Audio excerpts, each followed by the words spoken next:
ಆಗುತ್ತೆ ಅನ್ನೋದನ್ನು ನಾವು ತಿಳಿದುಕೊಂಡು ಮಾಡಿದಾಗ ಅದಕ್ಕೆ ಹೆಚ್ಚು ಒತ್ತು ಕೊಡುತ್ತೆ. ಈಗ ನಾನು ಯಾವುದೇ ವಿಚಾರವನ್ನು ಗೊತ್ತಿಲ್ಲದೆ ನಾನು ಬೇರೆಯವ್ರಿಗೆ ಹೇಳೋದಕ್ಕೂ ಗೊತ್ತಿದ್ದು ಹೇಳೋದಕ್ಕೂ ಅಥವಾ ಗೊತ್ತಿದ್ದು ಅದನ್ನು ಅರ್ಥ ಮಾಡ್ಕೊಂಡು ಅಳವಡಿಸ್ಕೊಳ್ಳೋಕ್ಕೂ ಭಾಳ ಡಿಫ್ರೆನ್ಸ್ ಇರುತ್ತೆ. ನಾನು ಗೊತ್ತಿದ್ದು ಮಾಡಿದಾಗ ನಾನು 100ಕ್ಕೆ 100 ಭಾಗ ಯಾವುದೇ ವ್ಯಕ್ತಿ ಏನೇ ನನಗೆ ಕೇಳಿದ್ರು ಅದಕ್ಕೆ ನಾನು ಅರ್ಥ ಅವ್ರಿಗೆ ಉತ್ತರಿಸ್ತಕ್ಕಂಥ ಶಕ್ತಿ ಇರುತ್ತೆ.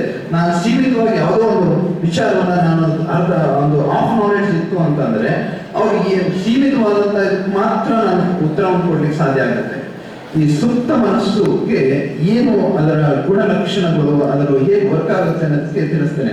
ಅಸುಪ್ತ ಮನಸ್ಸು ವರ್ಕ್ ಆಗ್ತಕ್ಕಂಥದ್ದು first it is A innocent mind. ಅದು ಮುಗ್ಧವಾಗಿರತಕ್ಕಂಥ ಮನಸ್ಸು, ಅದು ಎಮೋಷನಲ್ ಮೈಂಡ್, ಭಾವನಾತ್ಮಕವಾದಂಥ ಮನಸ್ಸು. ಅಂದ್ರೆ ಈಗ ಸುಮಾರು ಒಂದು 5 ವರ್ಷದ ಮಗುಗೆ ಏನಿರುತ್ತೆ ಮನಸ್ಸು ಮುಗ್ಧತೆ ಇರುತ್ತೆ.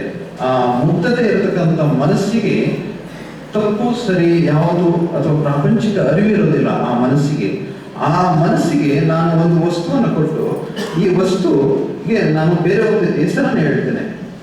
ಯಾವುದೋ ಒಂದು ವಸ್ತು ಕೊಟ್ಬಿಟ್ಟು ಅದಕ್ಕೆ ಒಂದು ಹೆಸರಿದೆ, ಆ ಹೆಸರನ್ನು ತಪ್ಪಾಗಿ ನಾನು ಹೇಳಿದ್ರೆ ಆ ಮಗು ನಾನು ಏನನ್ನ ಹೇಳ್ತೇನೆ ಅದನ್ನಷ್ಟೇ ತಿಳ್ಕೊಳುತ್ತೆ. ಅಂದ್ರೆ ಆ ಮಗು ಏನಕ್ಕೆ ತರ್ಕ ಮಾಡತಕ್ಕಂಥ ಶಕ್ತಿ ಇರೋದಿಲ್ಲ. ಅದೇ ರೀತಿ ಸುಪ್ತ ಮನಸ್ಸು ನಮ್ಮೆಲ್ಲರಿಗೂ ಕೂಡ ಒಳಗಡೆ ಏನಿದೆ ಆ ಸುಪ್ತ ಮನಸ್ಸಿಗೆ ಆ ಶಕ್ತಿ ಇದೆ.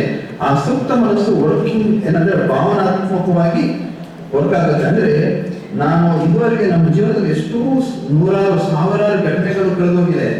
ನನ್ನ ಜೀವನದಲ್ಲಿ ಈಗ ಭಾವನಾತ್ಮಕವಾಗಿ ಯಾರು ನಮಗೆ ಅಪ್ರಿಷಿಯೇಟ್ ಮಾಡಿರ್ತಾರೆ, ಹರ್ಟ್ ಮಾಡಿರ್ತಾರೆ, ಟೀಸ್ ಮಾಡಿರ್ತಾರೆ, ತುಂಬಾ ದುಃಖ ಆಗಿದೆ.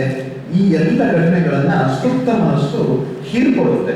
ಅಂದ್ರೆ ಆ ಘಟನೆಯಾಗಿ ಸುಮಾರು 20 ವರ್ಷ 50 ವರ್ಷ ಎಷ್ಟೇ ವರ್ಷಗಳಾಗಿರಲಿ ಆ ಸಂದರ್ಭದಲ್ಲಿ ನನ್ನ ಮನಸ್ಸು ಅದಕ್ಕೆ ಭಾವನಾತ್ಮಕವಾಗಿ ಸ್ಪಂದಿಸಿದ್ರೆ ಆ ಘಟನೆಗಳು, ಆ ಮಾತು, ಆ ಶಬ್ದ, ಆ ಸಿಚುವೇಶನ್ ಅಲ್ಲಿ ಏನೇನಿದೆ ಎಲ್ಲವನ್ನ ಫೋಟೋಗ್ರಾಫಿಕ್ ಮೈಂಡ್ ಹೀರ್ಕೊಂಡ್ಬಿಡುತ್ತೆ. ಆದರೆ ಹೊರಗಿನ ಮನಸ್ಸು